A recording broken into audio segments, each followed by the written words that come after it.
बात की, आरिफ साहब ने प्राइमरी मेंबरशिप का आंकड़ा दिया और बिलाल साहब ने एक्टिव मेंबरशिप का आंकड़ा दिया। सबसे बड़ी बात इस बार ये है कि ट्रांसपेरेंसी और अकाउंटेबिलिटी हमने इस मेंबरशिप में लाई और भारतीय जनता पार्टी पूरी शफाफियत के साथ देखती है किसको मेंबर बनाना है, किसको मेंबर। कोई एंटी नेशनल एक्टिविटीज में शामिल होगा वो भारतीय जनता पार्टी का एक्टिव मेंबर नहीं बन सकता।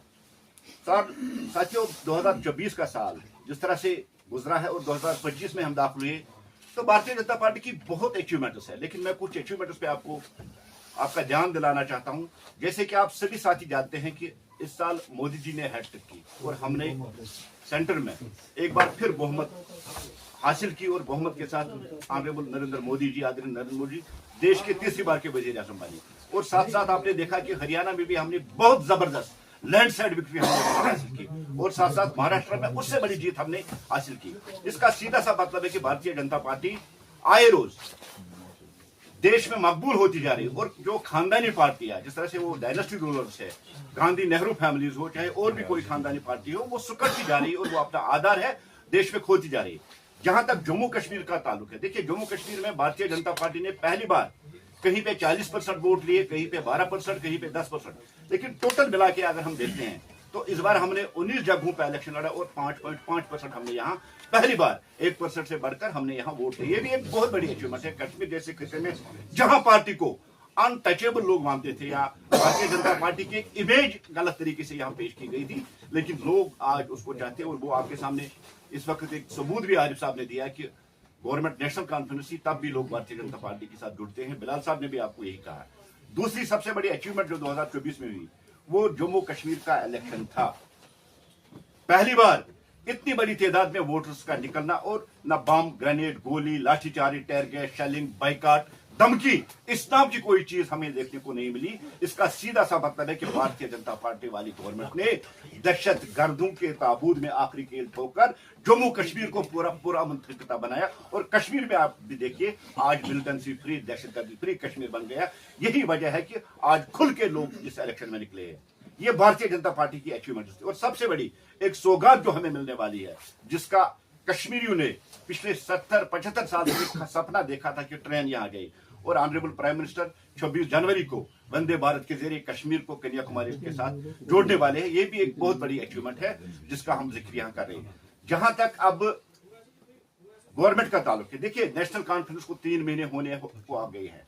जो गारंटियां उन्होंने दी थी 12 गैस सिलेंडर, 200 यूनिट बिजली, 10 किलो चावल, 1 लाख जॉब, डेलीवेजरों को परमिट करना, ऐसी बहुत सी गारंटी उन्होंने अपने मैनिफेस्टो में दी है। लेकिन जहां हम आज ग्राउंड जीरो पे देखते हैं, नेशनल कॉन्फ्रेंस हर महाज पे, हर एक फ्रंट पे आज तक फेल हो चुकी है। इवन ये कि मामूली सी बर्फबारी हुई है और आज चौथे दिन भी जो लिंक रोड है वो बंद है, अभी भी रास्ता नहीं है। नेशनल कॉन्फ्रेंस ने बड़े बड़े दावे किए, खाली स्टेटमेंट, कागजों के जरिए उन्होंने सड़कों से बर्फ उठाया, उन्होंने लोगों को बिजली फराहम की, उन्होंने पानी किया, लेकिन ये स्टेटमेंट है। और नेशनल कॉन्फ्रेंस की जो उमर साहब वाली सरकार है, ये स्टेटमेंटों के जरिए ही गवर्नमेंट चलाती है। और जहां ग्राउंड जीरो पे हम बात कर रहे हैं, अभी तक ये गवर्नमेंट फेल हो चुकी है। जैसे आप सभी साथी जानते हैं और आपकी वसादत से ही मुख्तलिफ जो वीडियोज है वायरल हो रहे हैं, जहां लोग नाराज है, लोग चिल्ला रहे हैं, लोग कह रहे हैं कि हमें बर्फ हटाई जाए, हमें पावर दी जाए। और जो मीटरन एरिया भी है वहां भी अनशेड्यूल्ड कट्स के जरिए लोगों को परेशान किया जा रहा है। और यू टर्न करना उमर सरकार की या नेशनल कॉन्फ्रेंस की पुरानी रवायत रही है।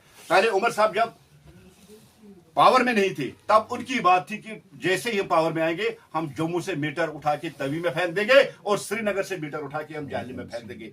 लेकिन जैसे ही पावर में आ गए आज वो कह रहा है कि हम 100% मीटर करेंगे तभी बिजली का। लेकिन जहां तक 200 यूनिट की बात है, 200 यूनिट क्या, अभी कश्मीरियों को लाइट नहीं मिल रही, पावर नहीं मिल रही है।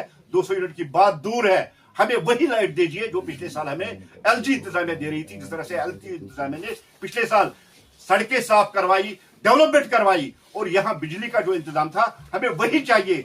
200 यूनिट रहने दीजिए, क्योंकि 200 यूनिट देना आपके बस की बात नहीं है। और जिस तरह से आपने लोगों के साथ एक गलत प्रोपेगेंडा केजरीवाल स्टाइल में जिस तरह से आपने बड़े बड़े वादे किए, इन वादों को आप पूरा नहीं कर पा रहे। हम उमर साहब से गुजारिश करते हैं, लोगों की बहुत उम्मीदें आपके साथ वाबस्ता थी, जिस तरह से आपने वादे किए थे, जिस तरह से आपने कमिटमेंट की, जिस तरह से मैनिफेस्टो में आपने कहा था, लेकिन अभी तक 3 महीने हुए हैं उमर साहब, आपका कोई वादा पूरा नहीं हुआ। अभी तक आप नाकाम हो चुके। इवन की ट्रांसफर पॉलिसी तक आज तक आपने नहीं बनाई। जो डेलीवेजरों की आप बात कर रहे हैं, वो डेलीवेजर आज भी परेशान है। उन डेलीवेजरों की बात कीजिए। आपने कहा था कि 1 लाख रिक्रूटमेंट में यहां करूंगा, वो भी आपने अभी तक उस पर कोई बात नहीं की। चावल, बिजली और पानी की बात ही नहीं, आप हर फ्रंट पे फेल हो चुके हैं। हम इस बात की पूरी तरह से मजम्मत करते हैं, जिस तरह से इस मामूली सी बर्फबारी में लोग यहां परेशान हैं। यही हम आज कहना चाहते थे। शुक्रिया।